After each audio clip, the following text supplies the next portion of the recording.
Hello student सकलोके स्वागतम आन एटा नतुन भिडिओলৈ। আজি আমি আলোচনা কৰিম ক্লাস 6 আমাৰ বিজ্ঞানত থকা 6 নম্বৰ পাঠ দ্ৰব্যৰ পৃথকীকৰণ। এই পাঠৰ অন্তৰ্গত অনুশীলনীত থকা গোটেইখিনি প্ৰশ্নৰ উত্তৰ অতি সুন্দৰকৈ আলোচনা কৰা হ'ব। সো তোমালোকে ক্লাসটো স্কিপ নকৰাকৈ শেষলৈকে চাই থাকিবা। তোমালোকৰ অনুশীলনীৰ 1 নম্বৰত কৈছে যে শুদ্ধ উত্তৰৰ গোলটো সম্পূৰ্ণকৈ পূৰ কৰা। 1 নম্বৰত দিয়া আছে এটা প্ৰশ্ন আৰু ইয়াত 4টা উত্তৰ দিয়া আছে, তাৰ ভিতৰত কোনটো শুদ্ধ হয় সেইটো বাছি উলিয়াই ইয়াত পূৰ কৰিব লাগিব। সো মই তোমালোকক তলত সুন্দৰকৈ উত্তৰবোৰ লিখি দিছোঁ, তোমালোকে লগে লগে উত্তৰবোৰ কৰি ল'বা কিতাপত। তেতিয়াহ'লে তোমালোকে পৰীক্ষাৰ কাৰণে সাজু হৈ থাকিবা, পিছত তোমালোকৰ এক্সট্ৰা সময় নষ্ট নহ'ব। এতিয়া তোমালোকৰ প্ৰথমটো প্ৰশ্ন হ'ল যে তলৰ কোনটো মিশ্ৰ হাতেৰে পৃথক কৰিব পাৰি। ইয়াৰ উত্তৰ হ'ব যে চাউল আৰু শিলগুটি। সি নম্বৰ হ'ব, 1ৰ সি নম্বৰটো শুদ্ধ উত্তৰ। তোমালোকে কি কৰিবা, 1 নম্বৰত গৈ তোমালোকে কি কৰিবা, ইয়াত সি নম্বৰটো এনেকৈ পূৰ কৰি দিবা, ঠিক আছে। এতিয়া নেক্সট 2 নম্বৰ প্ৰশ্নটো কি কৈছে, 2 নম্বৰ প্ৰশ্নটোত কৈছে যে দাইল বা মাহ ধুওঁতে কোনটো পদ্ধতি আমি ব্যৱহাৰ কৰোঁ। যেতিয়া দাইল বা মাহ আমি ধুবলৈ আৰম্ভ কৰোঁ তেতিয়া আমি কোনটো পদ্ধতিৰে ধোৱা কামখিনি কৰোঁ। ইয়াৰ উত্তৰ হ'ব ডি নম্বৰটো আশ্ৰাবণ পদ্ধতিৰে আমি কি কৰোঁ, দাইল বা মাহ জাতীয় বস্তুবোৰ ধুওঁ। তাৰপিছত 3 নম্বৰত কৈছে যে লো আৰু কয়লাৰ গুড়ি পৃথকীকৰণৰ বাবে উপযুক্ত পদ্ধতি হ'ল। এই লোৰ গুড়ি আৰু কয়লাৰ গুড়ি যদি এটা বাটিত থাকে, তোমালোকে এইখিনি বস্তু কেনেকৈ পৃথক কৰিবা। এইখিনি বস্তু পৃথক কৰাৰ কাৰণে তোমালোকক কি কৰিব লাগিব, সি নম্বৰটো হ'ব শুদ্ধ উত্তৰ চুম্বকীয় পৃথকীকৰণ। কাৰণ যেতিয়া এটা বাটিত চুম্বকৰ লোৰ আৰু কয়লাৰ গুড়ি একে ঠাইত এনেকৈ থৈ দিয়া হ'ব, যেতিয়া ইয়াত চুম্বক এটা দিয়া হ'ব, এই লোৰ গুড়িখিনি চুম্বকে টানি আনিব। চ' তেতিয়া কয়লাৰ গুড়িখিনি অট'মেটিকেলি পৃথক হৈ যাব। তাৰপিছত 4 নম্বৰত দিয়া আছে চাহৰ পৰা চাহপাত তলৰ কোনটো পদ্ধতিৰে পৃথক কৰা হয়। তোমালোকে চাহ খাওঁ, যেতিয়া তোমালোকে চাহ বনোৱা, এই চাহ খোৱাৰ আগত যে চাহপাতখিনি তোমালোকে কেনেকৈ উলিয়াই দিয়া, ইয়াৰ পদ্ধতিটো হ'ল কি পৰিস্ৰাৱন পদ্ধতিৰে চাহৰ পৰা চাহপাত উলিয়াই দিয়া হয়। চ' তোমালোকে 4 নম্বৰৰ ডিটো শুদ্ধ হ'ব, 3 নম্বৰৰ চিটো শুদ্ধ হ'ব, এনেকৈ লগে লগে কৰি ল'বা।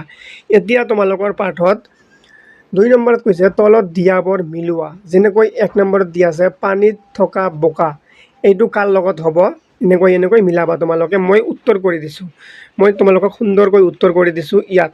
যেনেকৈ পানীত থকা বোকা কি হ'ব, 4 নম্বৰ এই নম্বৰটো হ'ব 4 নম্বৰৰ লগত পৰিস্ৰাৱন। তাৰপিছত 2 নম্বৰ আছে বোকা পানীত থকা ফিটকিৰি কাৰ লগত হ'ব, 3 নম্বৰৰ লগত হ'ব পৰিস্ৰাৱনৰ পিছত বাষ্পীভৱন। তোমালোকে এই বিল লগত 3 নম্বৰটো এনেকৈ আস্থানি দিবা, ঠিক আছে। মই ইয়াত ডাইৰেক্ট উত্তৰ কৰি আনিছোঁ কাৰণে ইয়াত চিধা চিধি গৈ আছে, কিন্তু তোমালোকৰ কিতাপত চিধা চিধি নহ'ব, এনেকৈ মিলাই দিব লাগিব। চি নম্বৰত দিয়া আছে উচ্চ বেগত মিশ্ৰটো ঘূৰোৱা, কি হ'ব 5 নম্বৰৰ লগত হ'ব মথন।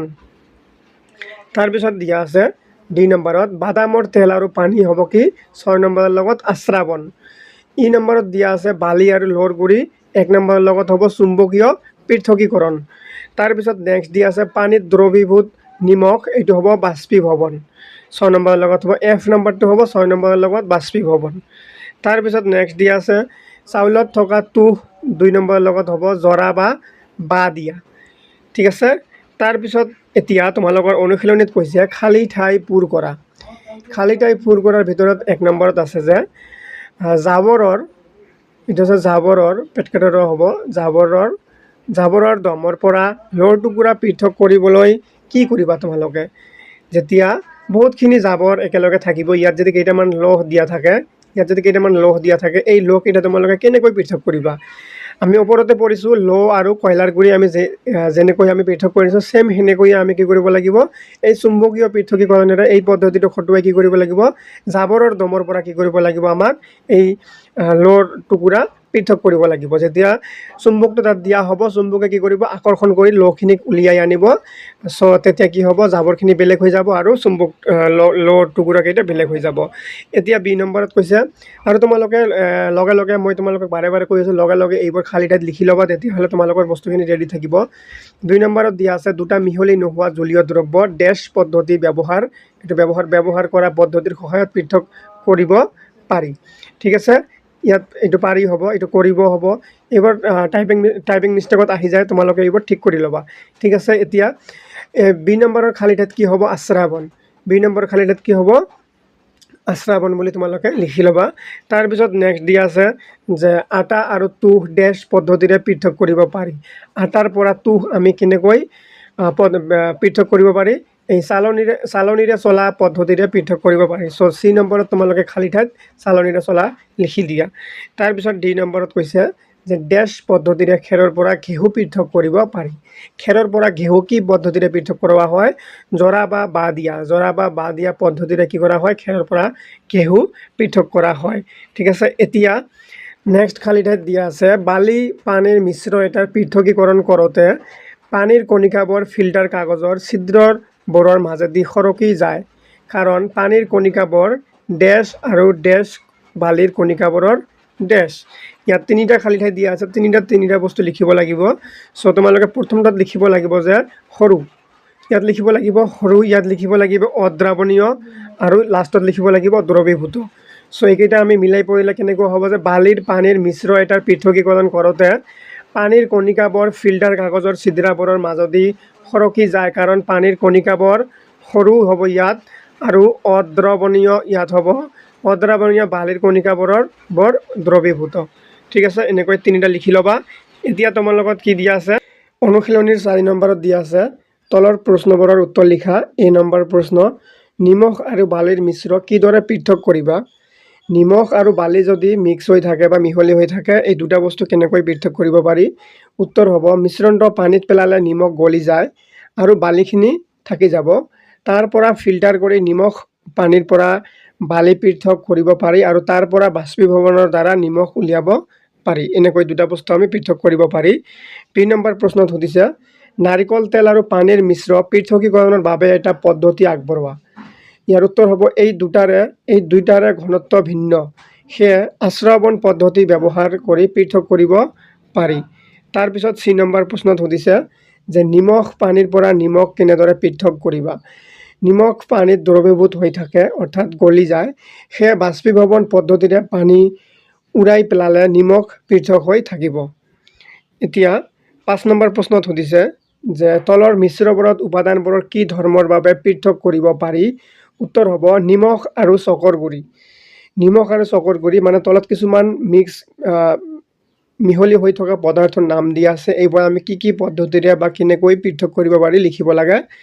যেনেকৈ প্ৰথমত কৈছে নিমখ আৰু চকৰ গুড়ি, এই দুটা বস্তু যদি মিহলি হৈ থাকে, এই দুটা বস্তুক আমি কি পদ্ধতিৰে বা কেনেকৈ পৃথক কৰিব পাৰিম?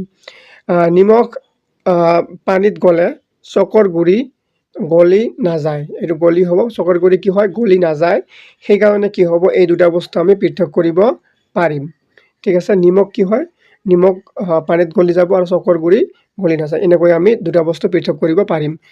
তাৰপিছত নেক্সট দি আছে বি নম্বৰত যে ধান আৰু খেৰ, এই দুটা বস্তু আমি কেনেকৈ পৃথক কৰিম বা কি ধৰ্মৰ কাৰণে এই দুটা বস্তুক আমি পৃথক কৰিব পাৰিম? যেনেকৈ খেৰ হৈছে পাতল, কিন্তু ধানৰ কি আছে, ওজন আছে, সেয়েহে জৰা বা বাঁহ দিয়া পদ্ধতিৰে এই দুটা বস্তু আমি পৃথক কৰিব পাৰিম।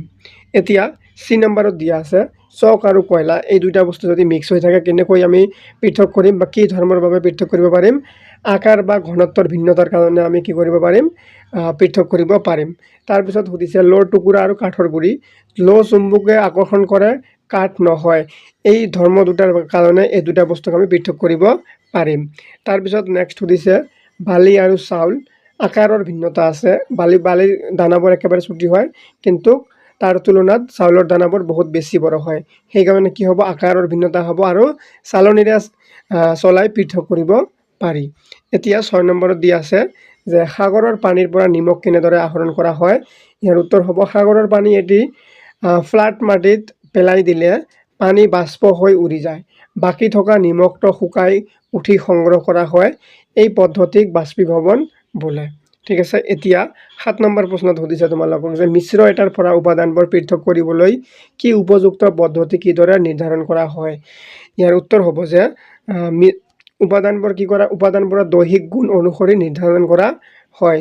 কিছুমান উপাদানবোৰৰ কিছুমান গুণ আছে, দৈহিক গুণ। এই দৈহিক গুণবোৰৰ ওপৰত ভিত্তি কৰি ইহঁতক পৃথক কৰাৰ পদ্ধতিবোৰ কি কৰা হয়, কাৰ্যকৰী কৰা হয়। এতিয়া 8 নম্বৰ প্ৰশ্নত সুধিছে নদীৰ বোকা পানীৰ পৰা ফটফটীয়া পানী পাবৰ বাবে ব্যৱহাৰ কৰিব পৰা পদ্ধতিসমূহ।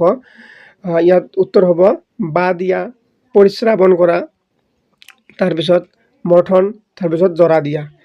এতিয়া তোমালোকৰ 10 নম্বৰত সুধিছে যে পাঠৰ ক্ৰিয়াকলাপ 6.2 অনুসৰি সম্ভৱৰ মিশ্ৰবোৰৰ উপযুক্ত পৃথকীকৰণ পদ্ধতিসমূহ লিখা।